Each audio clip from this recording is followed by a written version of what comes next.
Good morning student, সকলে দেখছো আমার চ্যানেল ম্যাথ সলভ।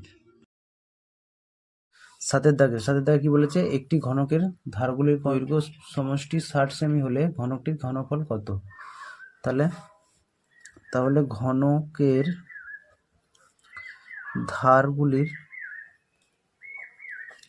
ঘনকের ধারগুলির দৈর্ঘ্যের সমষ্টি 60 সেমি। আমরা জানি একটি ঘনকের ধারের সংখ্যা কত? 12টি। তাহলে ধারের সংখ্যা হচ্ছে 12টি, তাহলে প্রত্যেকটা ধারের দৈর্ঘ্য কত হবে? অতএব ঘনকের একটি ধারের দৈর্ঘ্য,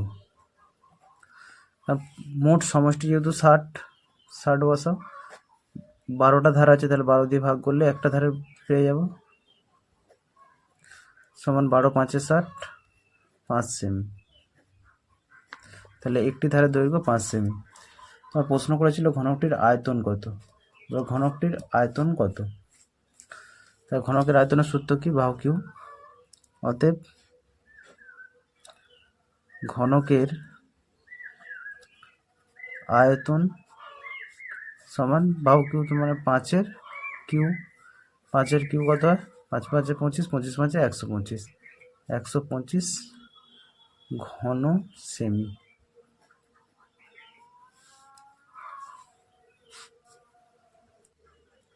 আঠেরটা, যদি একটি ঘনকের 6টি পৃষ্ঠতলের ক্ষেত্রফলের সমষ্টি 216 বর্গ সেমি হয় তবে ঘনকটির আয়তন কত হবে? হিসাব করি।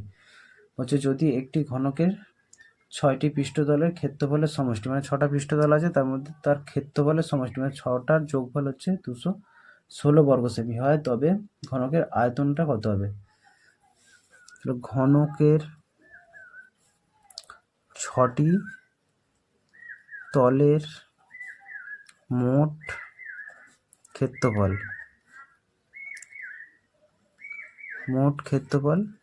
216 বর্গ সেমি। তাহলে 6টা তলের সমষ্টি হচ্ছে 216, তাহলে একটি তলের ক্ষেত্রফল কত হবে? একটি তলের ক্ষেত্রফল, 6টা তল আছে, 6টা তলে যদি 216 হয়, একটি তলের ক্ষেত্রফল, তাহলে 6 দিয়ে ভাগ করে দাও, 2 1 6/6 বর্গ সেমি সমান 6 দিয়ে ভাগ করলে কত? 6 6 36, 6 3 18, তাহলে 36 বর্গ সেমি। এটা হচ্ছে একটা তলের ক্ষেত্রফল। এবার একটা তলের যেহেতু ক্ষেত্রফল পেয়ে গেছি, এখান থেকে আমরা কি একটি বাহু দৈর্ঘ্য পেয়ে যাব, কারণ বর্গক্ষেত্রের ক্ষেত্রফলের সূত্র কি? বাহু স্কয়ার। অতএব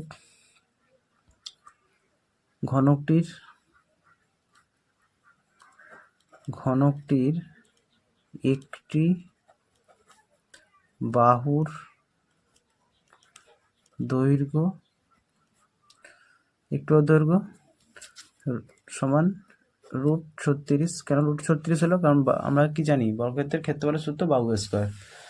তাহলে এখানে যদি ক্ষেত্রফল যেহেতু 36, 36কে রুট করলে 6 সেমি।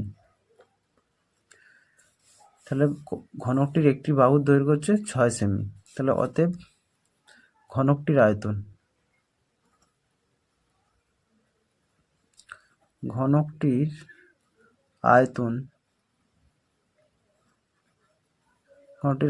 আয়তনের সূত্র কি? বাহু কিউ মানে 6-এর কিউ, 6কে কিউ করলে কত হয়? 6 6 36, 36কে 6 দিয়ে গুণ করলে 216 ঘন সেমি।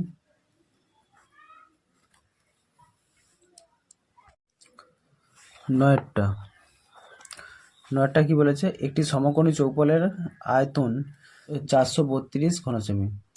একটি সমকোণী চৌপলের আয়তন 432 ঘন সেমি, তাকে সমান আয়তন বিশিষ্ট দুটি ঘনকে পরিণত করা হলে প্রতিটি ঘনকের প্রত্যেক ধারের দৈর্ঘ্য কত হবে? মানে একটা সমকোণী চৌপাল, তার আয়তন দেওয়া আছে 432, তাকে দুটুকরো করতে হবে, মানে দুটো ভাগে ভাগ করতে হবে, এবং সমান ভাগে ভাগ করতে হবে না, 2 দিয়ে ভাগ করতে হবে। ঘনকের প্রতিটি ধারের দৈর্ঘ্য কত হবে সেটাকে বার করতে হবে। আর সমকোণী চৌপলের আয়তন, সমকোণী চৌপলের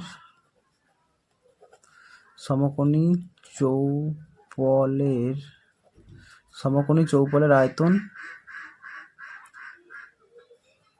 সমকোণী চৌপলের আয়তন কত?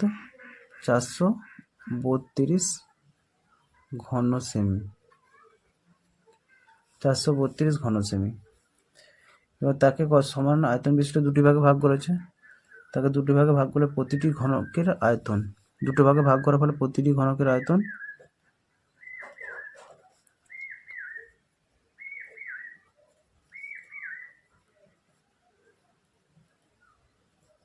মোটা আয়তনটাকে ভাগ করো, 432কে 2 দিয়ে ভাগ করো,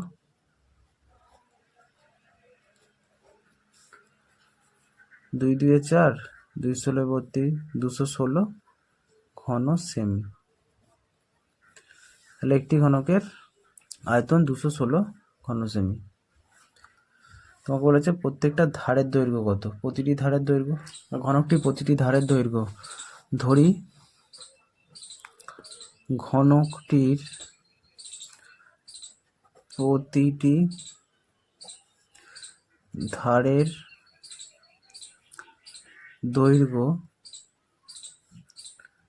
x মিটার, x সেমি, যেহেতু সেন্টিমিটার আছে x সেন্টিমিটার। শর্তানুসারে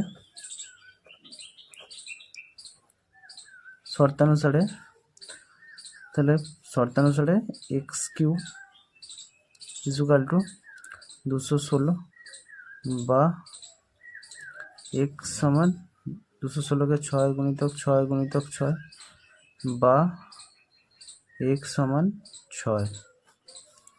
তাহলে প্রতিটি ধারের দৈর্ঘ্য কত হবে? 6 সেন্টিমিটার করে। কষে দেখি 4-এর 10-এরটা। একটি ঘনকের প্রতিটি বাহুর দৈর্ঘ্যকে 50% কমানো হলো, মূল ঘনক ও অপরিবর্তিত ঘনকের ঘনফল হিসাব করি।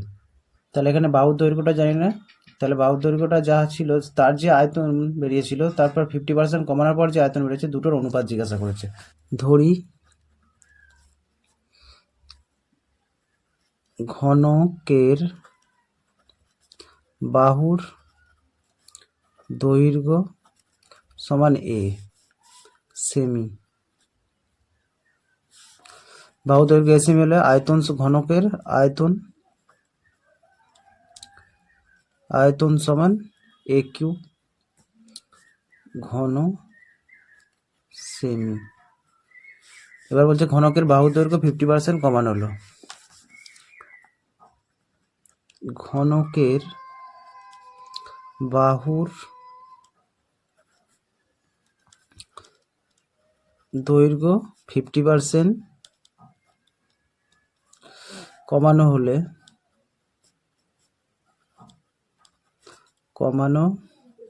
হলে বাহুর দৈর্ঘ্য হবে a মাইনাস a গুণিতক 50/100, 0 0 কাটা, 5 2 10, 2, তাহলে সমান a মাইনাস a/2। এটাকে লসাগু করো, লসাগু করলে 2, তাহলে 2a মাইনাস a সমান a/2 সেমি। তাহলে 50% কমানোর পর বাহুর দৈর্ঘ্য হয় a/2 সেমি। পরিবর্তিত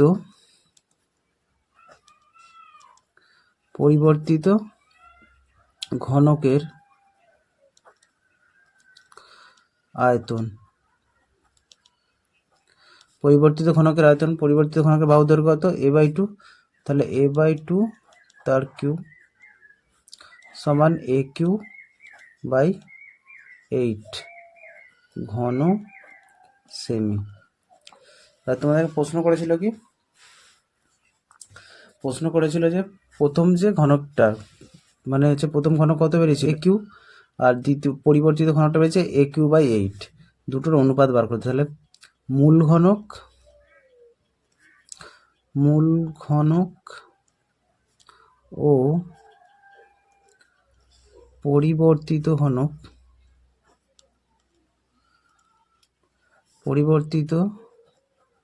ঘনকের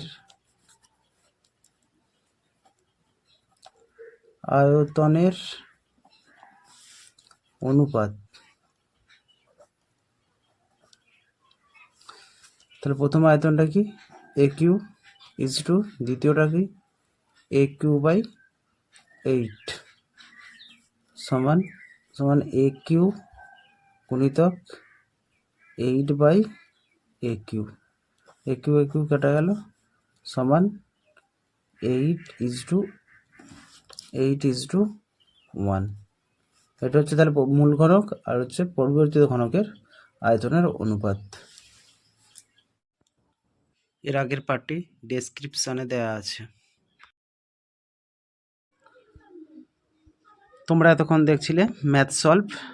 ভিডিওটা যদি ভালো লেগে থাকে সাবস্ক্রাইব করে বেল আইকনটি ক্লিক করো, যাতে পরবর্তী ভিডিও তোমার কাছে প্রথম পৌঁছায়। ভিডিও শেষে একটাই বলবো, সকলে সুস্থ থাকো, ভালো থাকো আর দেখতে থাকো আমার চ্যানেল ম্যাথ সলভ।